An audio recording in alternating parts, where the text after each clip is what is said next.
ओम श्री गुरुभ्यो नमः। श्रीमद्भगवद्गीता अष्टादशोऽध्यायः। अर्जुन उवाच सन्न्यासस्य महाबाहो तत्त्वमिच्छामि वेदितुं त्यागस्य च हृषीकेश पृथक्केशि निषूदन। श्रीभगवानुवाच कामसं सन्न्यासं कवयो विदुः सर्वकर्मफलत्यागं प्राहुस्त्यागं विचक्षणाः। त्यागं दोषवदित्येके कर्म प्राहुर्मनीषिणः यज्ञदानतपकर्म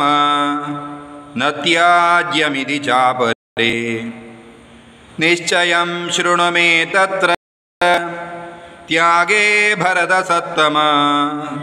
त्यागो हि पुरुषव्याघ्र त्रिविधः सम्प्रकीर्तितः। यज्ञदानतपः कर्म न त्याज्यं कार्यमेव तत् यज्ञो दानं तपश्चैव पावनानि मनीषिणाम्।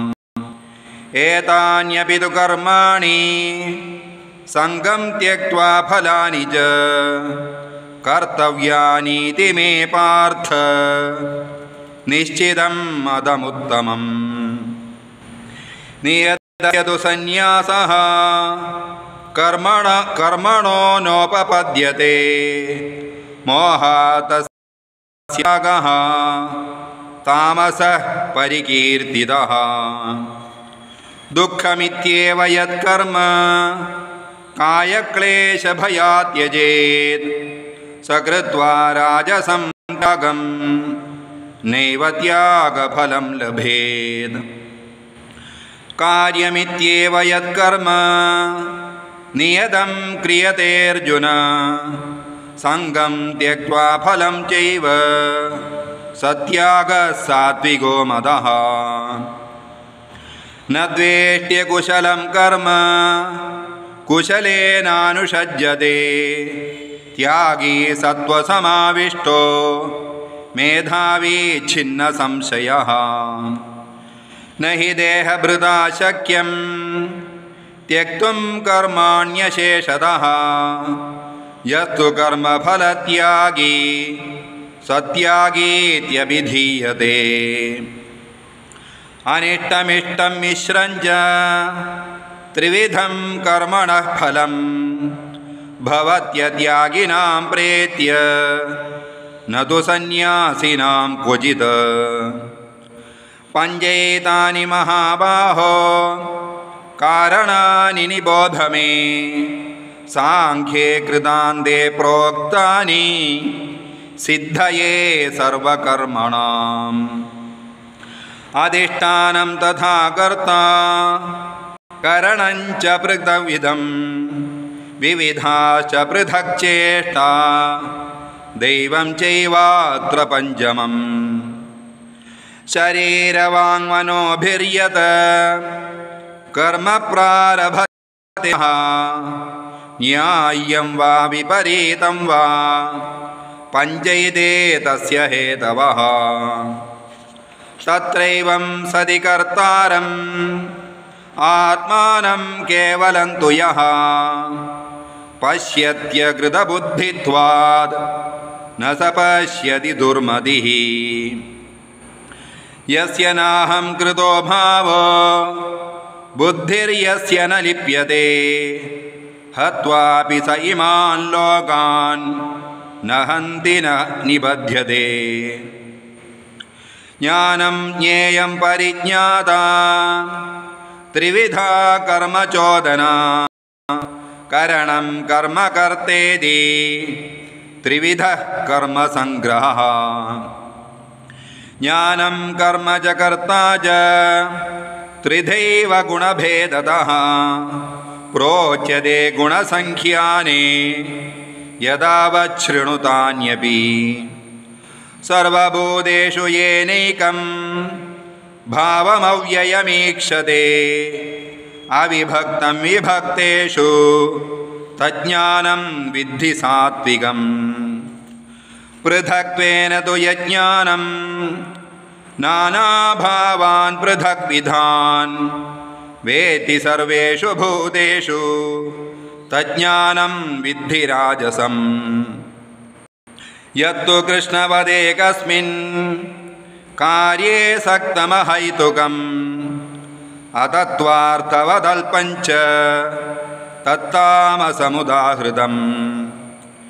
नियतं सङ्गरहितम् अरागद्वेषतः कृतम् अफलप्रेप्सुना कर्म यत्तत्सात्विकमुच्यते यत्तु कामेप्सुना कर्म साहङ्कारेण वा पुनः क्रियते बहुलायासं तद्राजसमुदाहृतम् अनुबन्धं क्षयं हिंसाम् अनवेक्ष्य च पौरुषं मोहादारभ्यते कर्म यत्तत्तामसमुच्यते मुक्तसङ्गो नहंवादी धृत्युत्साह समन्वितः सिद्ध्यसिद्ध्योर्निर्विकारः कर्ता सात्विक उच्यते रागे कर्मफलप्रेप्सुः लुब्धो हिंसात्मको शुचिः हर्षशोकान्वितः कर्ता राजसः परिकीर्तितः अयुक्तः प्राकृतस्तब्धः शठो नैष्कृतिकोलसः विषादी दीर्घसूत्री च कर्ता तामस उच्यते बुद्धेर्भेदं धृतेश्चैव गुणदस्त्रिविधं शृणु प्रोच्यमानमशेषेण पृथक्त्वेन धनञ्जय प्रवृत्तिं च निवृत्तिं च कार्याकार्ये बन्धं मोक्षं च या वेत्ति बुद्धिः सा पार्थ सात्विकी यया धर्ममधर्मं च कार्यं च कार्यमेव च अयथावत् प्रजानाति बुद्धिः सा पार्थ राजसी अधर्मं धर्ममिति या तमसावृता सर्वार्थान् विपरीतांश्च बुद्धिः सा पार्थ तामसी धृत्या यया रयते मनः प्राणेन्द्रियक्रियाः योगेन विभिचारिण्या धृतिः सा पार्थ सात्विकी यया तु धर्मकामर्थान् धृत्या धारयतेऽर्जुन प्रसङ्गेन फलाकाङ्क्षी धृतिः सा पार्थ राजसी यया स्वप्नं भयं शोकं विषादं मदमेव च न विमुञ्चति दुर्मेधा धृतिः सा पार्थ तामसी सुखं त्विदानीं त्रिविधं शृणु भरतर्षभ अभ्यासाद्रमते यत्र दुःखान्तं च निगच्छति यत्तदग्रे विषमिव परिणामे मृतोपमं तत्सुखं सात्विकं प्रोक्तम् आत्मबुद्धिप्रसादजम् विषयेन्द्रियसंयोगात् यत्तदग्रे मृतोपमं परिणामे विषमिव तत्सुखं राजसं स्मृतम् यदग्रे बन्धे च सुखं मोहनमात्मनः निद्रालस्य प्रमादोत्थं तत्तामसमुदाहृतम् न तदस्ति पृथिव्यां वा दिवि देवेषु वा पुनः सत्वं प्रकृतिजैर्मुक्तं यदेभिः ब्राह्मणक्षत्रियविषां शूद्राणां च परन्तप कर्माणि पविभक्तानि स्वभावप्रभवैर्गुणैः शमोदमस्तपश्शौचं क्षान्तिरार्जवमेव च ज्ञानं विज्ञानमास्तिक्यं ब्रह्मकर्म स्वभावजम् शौर्यं तेजो धृतिर्दाक्ष्यं बुद्धे चाप्यपलायनं दानमीश्वरभावश्च क्षात्रं कर्म स्वभावजम् कृषिगौरक्ष्यवाणिज्यं वैश्यकर्म स्वभावजं परिचर्यात्मकं कर्म शूद्रस्यापि स्वभावजम् स्वे स्वे कर्मण्यरतः संसिद्धिं लभते नरः स्वकर्मनिरतसिद्धिं यदा विन्दति तच्छृणु यदा प्रवृत्तिर्भूतानां येन सर्वमिदं ततं स्वकर्मणा तमभ्यर्च्य सिद्धिं विन्दति मानवः श्रेयान् स्वधर्मो विगुणः अनुष्ठितात् स्वभावनियतं कर्म कुर्वन्नाप्नोति किल्बिषम् सहजं कर्म कौन्तेय सतोऽपि न त्यजेत् सर्वारम्भा हि दोषेण धूमेनाग्निरिवावृताः असक्तबुद्धिः सर्वत्र जिदात्मा विगतस्पृहः नैष्कर्म्यसिद्धिं परमां सन्न्यासेन सिद्धिं प्राप्तो यदा ब्रह्म तथाप्नोति निबोध मे समासेनैव कौन्तेय निष्ठा ज्ञानस्य या बुद्ध्या विशुद्धया युक्तो धृत्यात्मानं नियम्य च शब्दादीन् विषयांस् त्यक्त्वा रागद्वेषौ युधस्य च विरग्भाषे यदवाक्कायमानसः ध्यानयोगपरो नित्यं वैराग्यं समाश्रितः अहङ्कारं बलं दर्पं कामं क्रोधं परिग्रहं विमुच्य निर्ममः शान्तो ब्रह्मभूयाय कल्पते ब्रह्मभूतप्रसन्नात्मा न शोचति न काङ्क्षति समः सर्वेषु भूतेषु मद्भक्तिं लभते पराम् भक्त्या माम् अजानाति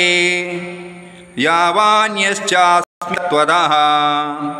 ततो मां तत्त्वतो ज्ञात्वा विशते तदनन्तरम् सर्वकर्माण्यपि सा कुर्वाणो मद्व्यपाश्रयः मत्प्रसादात् अवाप्नोति शाश्वतं पदमव्ययम् चेतसा सर्वकर्माणि मयि सन्न्यस्य मत्परः बुद्धियोगमुपाश्रित्य मच्चित्तः सततं भव मच्चित्तः सर्वदुर्गाणि मत्प्रसादात् तरिष्यसि अथ चेत्त्वम् अहङ्कारान् न श्रोष्यसि विनङ्क्ष्यसि यदहङ्कारमाश्रित्य न योत्स्य इति मन्यसे मिथ्येष व्यवसायस्ते प्रकृतिस्त्वां नियोक्ष्यति स्वभावजेन कौन्तेय निबद्धस्वे कर्मणा कर्तुं नेच्छसि यन्मोहात् करिष्यस्य वशोऽपि तत् ईश्वरः सर्वभूतानां न तिष्ठति भ्रामयन् सर्वभूतानि यन्त्रारूढानि मायया तमेव शरणं गच्छ सर्वभावेन भारत तत्प्रसादात् परां शान्तिं स्थानं प्राप्स्यसि शाश्वतम् इति ते ज्ञानमाख्यातं गुह्याद् गुह्यतरं मया विमृश्यैतदशेषेण यथेच्छसि तथा कुरु सर्वगुह्यतमं भूयः शृणु मे परमं वचः इष्टोऽसि मे दृढमिति ततो वक्ष्यामि ते हितम् मन्मना भव मद्भक्तो मद्याजी मां नमस्कुरु मामे वैष्यसि सत्यं ते प्रतिजाने प्रियोऽसि मे सर्वधर्मान् परित्यज्य मामेकं शरणं व्रज अहं त्वा सर्वपापेभ्यो मोक्षयिष्यामि मा शुचः इदं ते न तपस्काय न भक्ताय कदाचन न च शुश्रूषवे वाच्यं न च मां योऽभ्यसूयति य इमं परमं गुह्यं मद्भक्तेष्वभिधास्यति भक्तिं मयि परां कृत्वा मामे वैष्यत्य संशयः न च तस्मान् मनुष्येषु कश्चिन्मे प्रियकृत्तमः भविता न च मे तस्मात् अन्यः प्रियतरो भुवि अद्येष्यते च य इमं धर्म्यं संवादमावयोः ज्ञानयज्ञेन तेनाहम् इष्टस्यामिति मे मतिः श्रद्धावाननसूयश्च शृणुयादपि यो नरः सोऽपि मुक्तः शुभान् लोकान् प्राप्नुयात् पुण्यकर्मणाम् कच्चिदेतच्छ्रुतं पार्थ त्वयैकाग्रेण चेतसा कच्चिदज्ञानसम्मोहः प्रनष्टस्ते धनञ्जय अर्जुन उवाच नष्टो मोहस्मृतिर्लब्धा त्वत्प्रसादान्मयाच्युत स्थितोऽस्मि गतसन्देहः करिष्ये वचनं तव संजय उवाच इत्यहं वासुदेवस्य पार्थस्य च महात्मनः संवादमिममश्रौषम् अद्भुतं रोमहर्षणम्